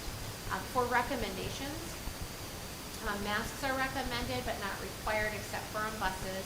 A continuation of the cleaning procedures. That's a district choice on, how far to go down that path with the cleaning procedures, and we've chosen that that's just going to be our standard practice. So we're going to keep those cleaning procedures and high-touch surfaces. Social distancing, we will do that when possible. Cohorting when possible. Our enrollment is such that we actually can space pick up pretty well. So that works out very well for us. We are asking families to complete at-home screening processes. If kiddos are not feeling well, or if somebody at home isn't feeling well, we just want them to keep the kiddos at home. And then staff are recommended to wear PPE as needed. I think I've shared in a few different updates that we're exploring additional options for summer programming. We've received just additional information almost every week. Like a week and a half ago, there was a pre-K grant that they said, Jordan, you can have this certain amount of money if you can run a pre-K program that's at least 400 hours. Our biggest hurdle, of course, is staffing that. We were able to secure staff, and so we are working through that. We requested double the amount of money. We requested $38,000 to be able to run that program the way we really want to, and they said yes. So we're very excited. We have not done summer pre-K programming for ages 4 and 5. They asked us to prioritize certain students on certain conditions. We 100% to do that. And so Jenna Wendorf and Steve Jensen are working on that. We're really happy about it. We also received the governor's discretionary American Rescue Funds. That's about $59,000 for our district. We can use it this summer, or we can use it next summer, or both. Our biggest hurdle there is the staffing piece of that. We've had the position posted, since probably the last week of school. And so that is something we are looking at, augmenting with a current targeted service program, which you know more soon on that. But it really is our desire and goal to be able to do that and offer a hands-on experiential program for our kids with this one-time funds. Why wouldn't we? So we're working really hard to do that. I think one of the things I'm most pleased about is the fact that we can offer summer meals for kids. And we've been more aggressive in this area, maybe than other districts, but we're looking at if you're a student that is on site for any of our targeted services, ESY, any daycare, childcare, pre-K, weightlifting, if you're here for a community ed class and you're one of our kids, we will provide a meal for you, breakfast and lunch offerings, depending on when the kids are here. So we're very pleased to be able to do that. Those are reimbursable, so why wouldn't we offer that to our kids, given that nutritious option? And today we anticipated serving 368 breakfasts and 382 lunches. So that's a huge impact.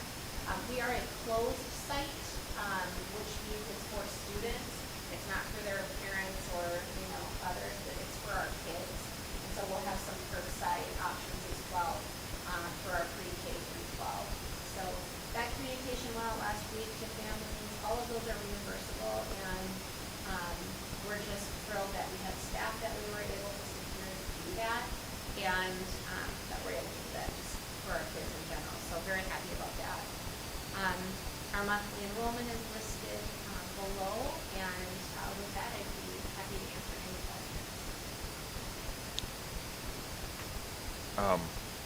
So is there typically some level of food service in the summer for certain programming? Not that I'm aware of, Jordan. Okay, So, A long time ago, we did it with targeted services, I believe, but that was Okay. maybe before that even, so, yeah. okay, so we're gonna have to, we have to find staff to do whatever we. Yes, they're not employed in the summer. Got it. Even our food service director is on a short contract, Yeah. and so we'll be looking at how to compensate that as well. Okay. The positive is that with the funds, with these reimbursable funds, and with all of these sub-programming dollars, we can access some of those to offset those costs. So are we They're assuming, one-time funds. oh, sorry. I'm sorry. No, it's okay. So we're assuming July 1st, masks go away for the kids for the remainder of the summer? I mean, That's what our- it says. I mean, Okay. and even right now, it's a recommendation, the family really decides to make that decision, Except for buses. except for buses. But as of July 1st, if they have the bus crossing Right fingers, now, that they the don't change federal it. regulation that we have been communicated is July 30th is the end of that. June 30th? Excuse me, June 30th. Okay. I gotta Okay. type. June 30th, but that doesn't mean they won't tell us something on June 30th. But for right now, all indications and communications say that. Okay. Question about the food for the summer. Yes. Will they pick it up here or will they need to go, are we providing all those different spots? Well, no, it's here. The middle school is really our central site. We do have some opportunities where we're able to drop off some things right at the high school where those kids are there for several hours. But the middle school is our site. Thank you.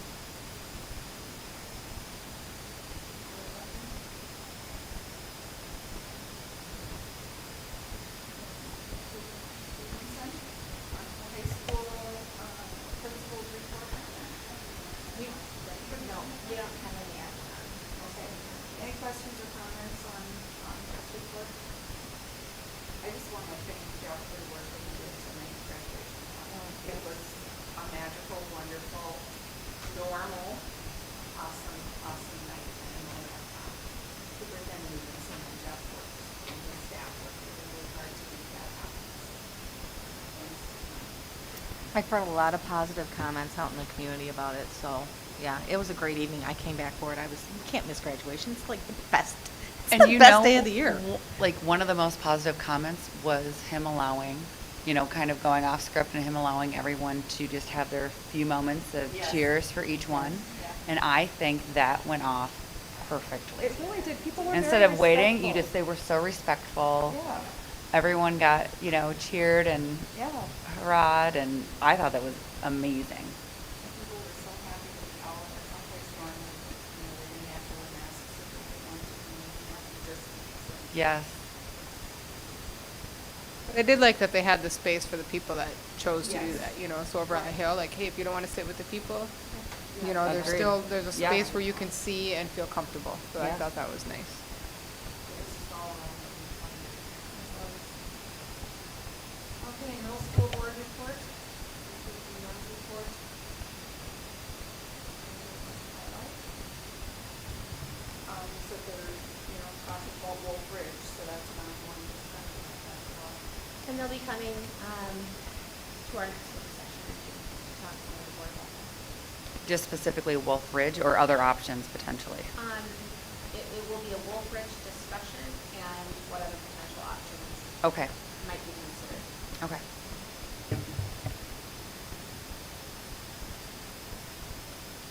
Okay. Melissa's report for the elementary.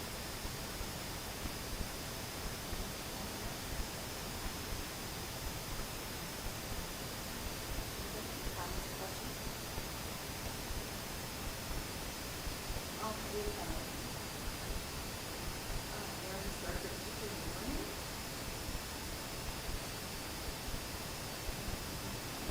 I know the online Southwest online offering is an ongoing discussion.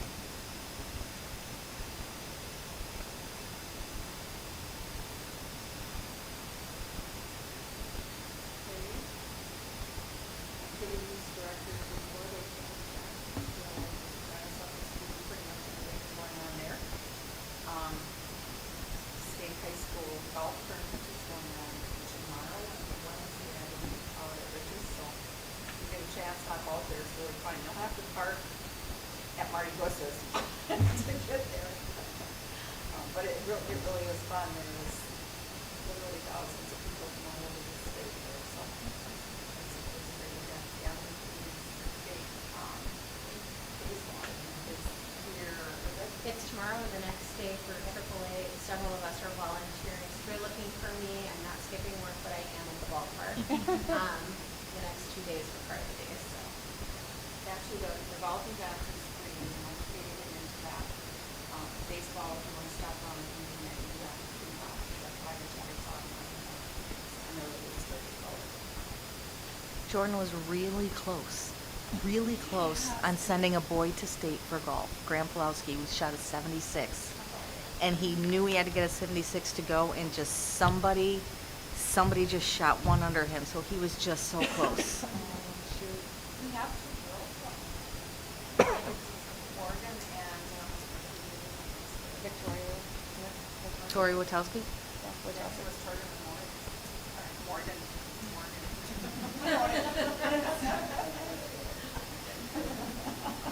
That's great. And then next week, I believe, is Scott. Yeah. Yeah, four boys. Yeah, I think. 4x8. Whatever it is, 4x6. 4x8. 4x8, whatever. That's pretty impressive because we're in a different, Yes. in an increased section, so that's good. Okay. Well, and I was really excited. Did you guys look at the bios of the nominees for the Hall of Fame? 2 years ago, Joe got it going. We had our first Hall of Fame 2 years ago. And last year, because of COVID, we didn't have it. So there's planning on doing it again this year. So really some fun. One of them was Sarah Checker. She was in Katie's grade. She graduated with Jake and Katie. Oh, Sarah was in school. Okay. Sarah's the one that played basketball for U of M. Okay. Yeah, so she's one of them. And then actually Colton Weckman, believe it or not, graduated with my husband. He's one of them. So it's kind of fun. We have, General. Yeah, Nash, General Nash. Major General Nash. Yes, he was over on the national bond. And then the other one, I did not know about, but she has an alias. She's a professional writer. She's written many books. Up by me. Her dad was Pete, and Pete Schmidt, and she was a writer, and actually she went to St. John's and to Gordon School. So she was in California. Jerry Schmidt and her alias writing name was Laura Childs. She was 65 yearbook newspaper drama created Inquirer, and she has written 35 New York bestseller books. Wow. I just think it's just a great list. And then Jim Trapp, you all know who Jim Trapp is, and the 1980 softball team. What is this?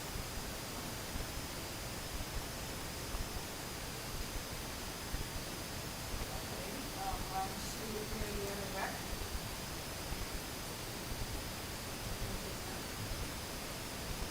Looks like it's done with 7 up or something good. That's really very nice. Okay, Lisa's community specialist report. She's doing a nice job of marketing Lisa. I would add one thing. Tomorrow, I've asked Elise to add a link.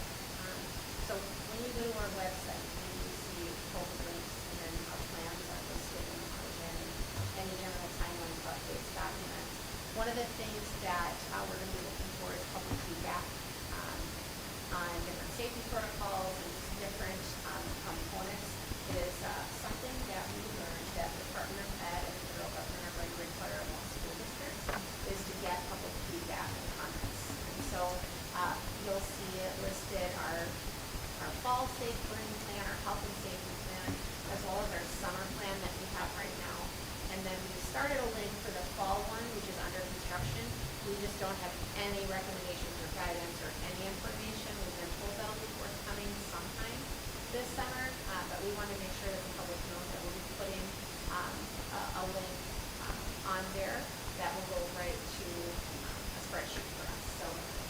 would love to have public feedback.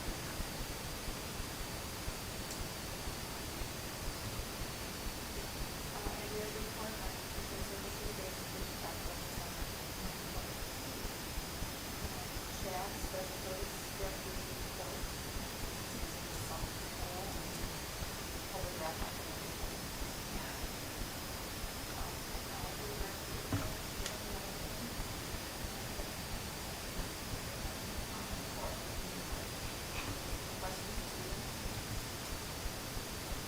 Are we looking good for summer call and advice for the summer call activity?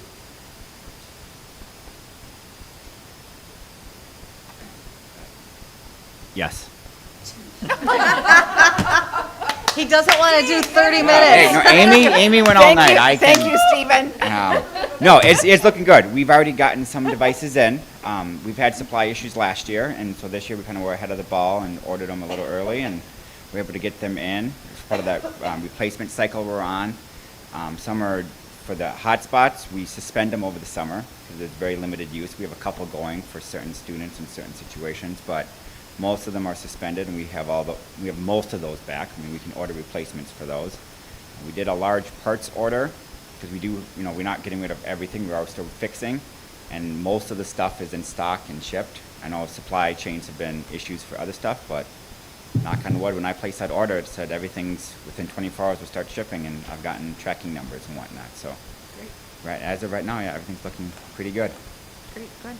Good, and you have some summer help helping with Yeah, cleaning up devices? Yeah, we hired an intern again, and so that's always helpful. I don't think the paperwork got done for this board meeting, but next one he'll be on there officially. But that's always a nice opportunity for our students, and it's a great benefit for us that we have students available and willing to, because I know finding helpers can be difficult. This seems like this time of year, so it's nice that we can find that extra help. Perfect. Thanks, Stephen. Okay, school board member reports. Let's see.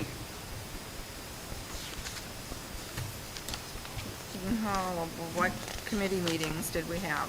Let's see. Calendar, we didn't have city school. Communications didn't meet.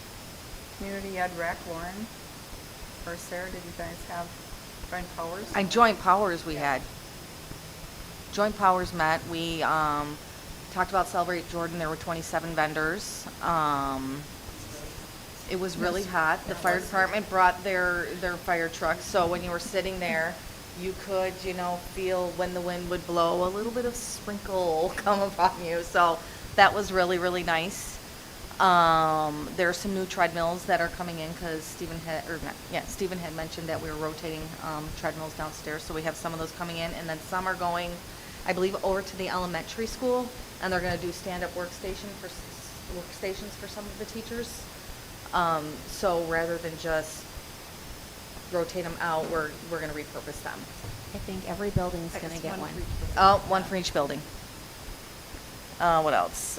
For facilities, we have the custodial fee of $40 for anybody who is renting some space here. And then he talked about the class participation for summer activities and things like that. Great, thank you. Anything to add, Sarah?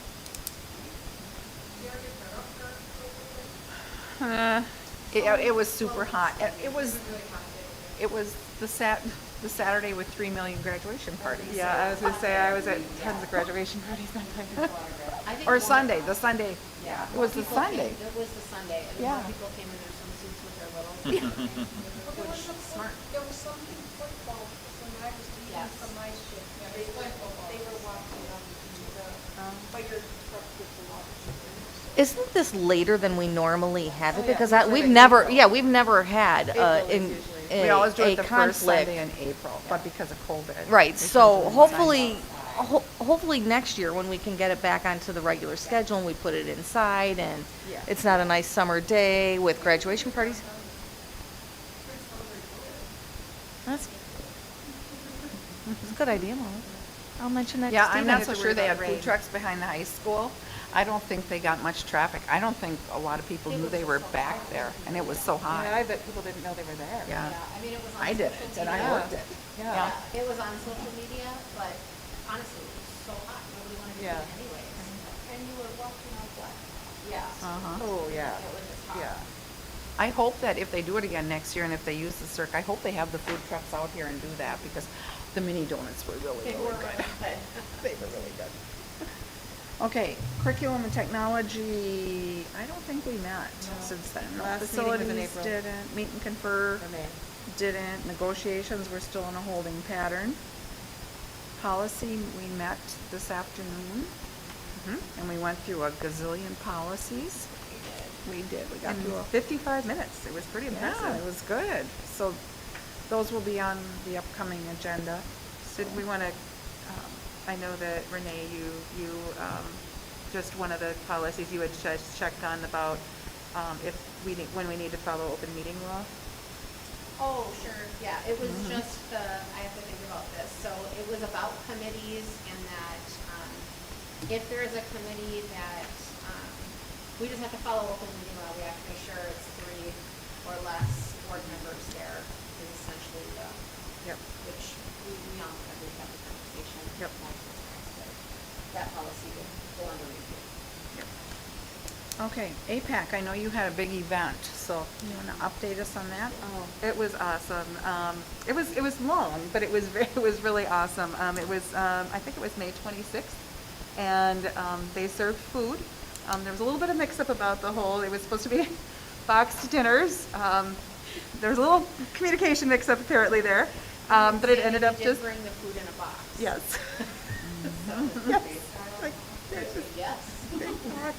Anyway, but it was good. It was good, and there was it was just really touching. They had guest speakers. They did an eagle feather ceremony for the seniors, which was really nice. And it was, I'm trying to think of all the awards. They gave awards based on the 7 grandfathers, like love, humility, respectful, and teachers like did an amazing job of writing up all of these things as to why this student would get this particular award. And it did get a little lengthy because of that, but it was really, you could see the kids' faces light up as to, you know, like hearing what their teachers thought about them. It was really nice. So yeah, and we did actually have a meeting today, and we talked about that. We talked about, I think we're going to do an open house, the tentative date of August 11th. And I think it's going to be in the evening with food, and they're going to be to try to encourage Native American families to come and to be more engaged with the committee. They're looking at possibly trying to change the meeting time, because currently it's at either 1 or 1:30 in the middle of the day, like on a Thursday. And there's been some feedback that possibly that enrollment might increase or attendance might increase if they had it in the evening. So they're going to try it and see. But they've had a really hard time getting people to show up. And Anne is going to be the chair again this year, but the thing is she cannot be the chair after that because her youngest will be graduating. And in order to be on that committee or to serve as an officer, you have to have a child that's in the district. And so she won't be able to. So we currently have Alan and Ann are the only 2 people who have kids in the district. So we need to have more people to be able to participate. So, and we talked a lot about the budget, and they're talking about using some of the funds to send out kits to possibly seniors to make ribbon skirts and shirts, and just how to use up the rest of the funds for this school year. So that was pretty much our meeting. I don't know, Renee, if you have anything else to add. No, that was thorough. The only other thing that I would add is that if the meetings do not go to the evenings, I may, as of October or so, need to not be on the committee because I am taking a new job as of August 9th. And I won't have the flexibility that I do right now to be able to meet during the day. So just FYI, if that's something, but if I will be able to do it through probably September if they have it in the evening. If it goes well and they continue to have evenings, I'm more than happy to stay on the committee. I enjoy the committee. But I don't know that I'll have the flexibility to meet during the day, so. I think I'm the alternate on that. I think so we you can are. play it by ear until Right, the because end then of the year, and then we reassign in January, so. reassign in Yep. January. Yeah, and And I may December. be, depending on the day or time, like, Sure. December I might be able to, but like October, no way. I will be really busy. Okay, thank you. Booster Club? Yeah, they just started using the pop concert. Mhm. One of the big announcements was over the last 10 months, they made, over $40,000 in donors, which is the highest number they've ever had, and they were anticipating an additional 6,500 months. So they need to, they're estimating like 20,000 that they're still need to donate by in the area, so they talked about all the different ideas, so, doing a Positive Alliance or a Coaching Alliance, funding that, funding what they've done with the fall, coaches as well as the salary and benefits for the spring booster coaches for the April, so helping that out. And then looking at the remaining like weight room and the phase reinvestment, so rather than a couple of phases with the funds, so looking to do that. And then another district donation for all of them. I have a question about that. So they fund the Booster Club funds some alternative coaches. Do they get paid this, according to Schedule C, the Yeah. same rate they get paid? So there's no Yeah. discrepancy or And anything? they work very closely with Joe to Okay, all of so it's that. fair. Yes. Okay, good, good. Great, thank you. So, and then they want to continue to do, that minimum of 3 but yeah, I mean, they're, like,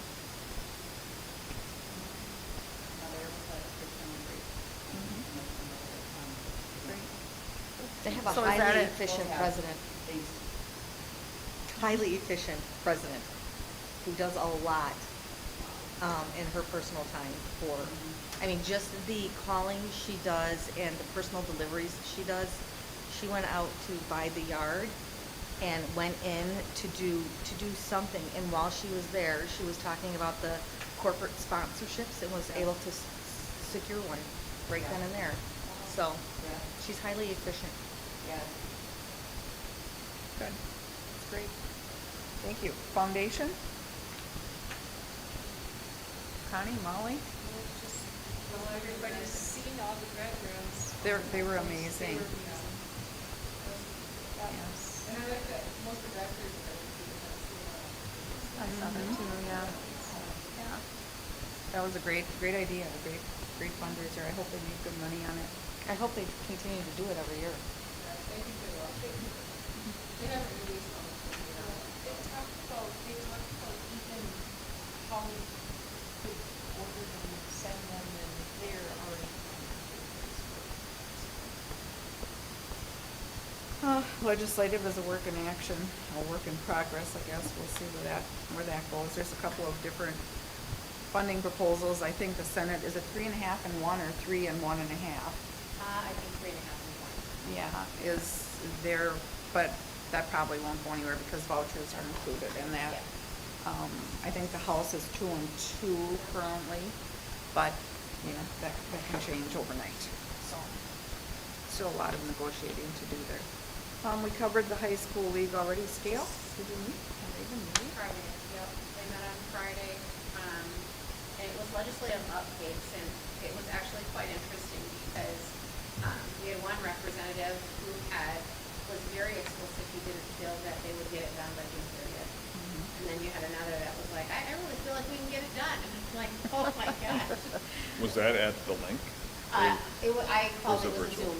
It Okay. was a Zoom, so. And we struggle in our district with that meeting invitation, it gets blocked. Stephen, and I communicated on Friday, and I always find it in the junk mail. I just know like the first Friday, they usually have a scale meeting, so then I go into my junk mail and look. I just don't get it. Yeah, yeah, but it's in your junk mail. I'm not gonna look for it. Yeah.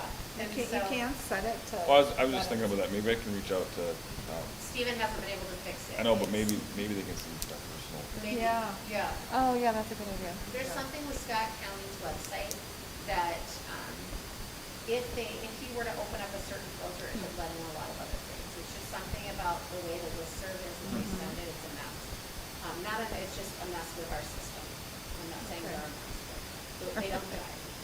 So, yeah. Great. Service Metro Exo, I don't think you had anything, Lauren. No, I haven't gotten anything from them. SEAC, Connie? Southwest Metro, nothing. I've got a real quick meeting tomorrow night to pass a resolution. I don't even remember what it's on. The lighting project, I think, the Bremer For- Bank, they wanna Yeah, have them do it separate. yeah, so we have to have a special meeting for that. Other than that, I think that's it for that. Any board members have any comments or anything they want to share? Okay, if not, we do have one more item. We will go into closed session per Minnesota State Statute 13D.05 subdivision 3A for the purpose